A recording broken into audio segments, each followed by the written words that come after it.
Ginataang kagang na may halong papaya nga pala at buko mga idol yung ulam namin kahapon. At para maging masarap nga ay inihalo ko rin dito yung kanyang aligi. Kapag full moon o kadayaw nga pala mga idol kung tawagin dito sa summer, ay madalas ngang pumupunta kami ng aking kapatid mga idol para makapanghuli nga ng kagang. Kusang lumalabas na lang kasi sila mga idol kapag ganyan yung panahon. Lalo na kapag tag-ulan mga idol, naku ang dami mo talagang makukuha. Saktong mag-aalas 6 nga ng gabi mga idol nang marating nga namin ang aming destinasyon. Bali walking distance lang naman ito mga idol mula doon sa aming barangay. Pero kinailangan naming magmadali para mas maraming aming mahuli. Kwento ko nga pala sa inyo mga idol, ako nga pala yung kasama ni nanay noong araw kapag nanguhuli ng kagang. Kaya sanay na sanay talaga ako mga idol sa ganitong lakaran. Mas mahirap pa nga dati mga idol kasi hindi pa dati nauuso yung flashlight. Ang ginagamit kasi dati namin mga idol ay sirilya o suga. Ang mahirap pa talaga dati mga idol na mamatay talaga yung apoy kapag tag-ulan. Pero nung nauso na itong flashlight, hindi na nga kami nahirapan sa pagsulo.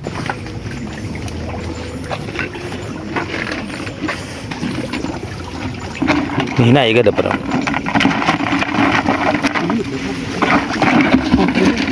Yung ulo na.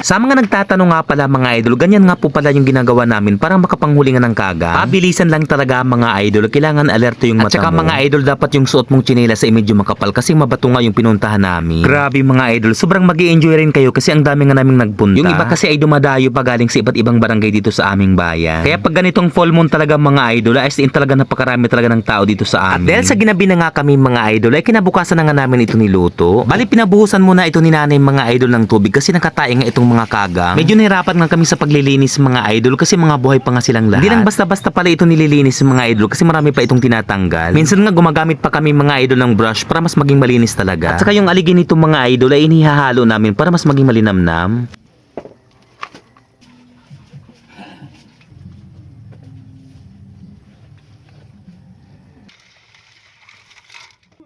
Sobrang napakadaling lutuin lang naman ito mga idol. Igigisa mo lang naman ito sa bawang o di kaya naman sa luya. At pagkatapos ihalo-kain ito ng saglit at sabay ilalagay yung pangalawang gata. Pagkatapos ng ilang minuto mga idol kapag medyo luto na nga ito, ay ilalagay na nga natin itong papaya at saka itong buko. Naglagay rin pala tayo dito mga idol ng kunting magic sarap. At dahil sa bumaba na nga ang sabaw, ay ilalagay na nga natin dito ang pinakapurong gata.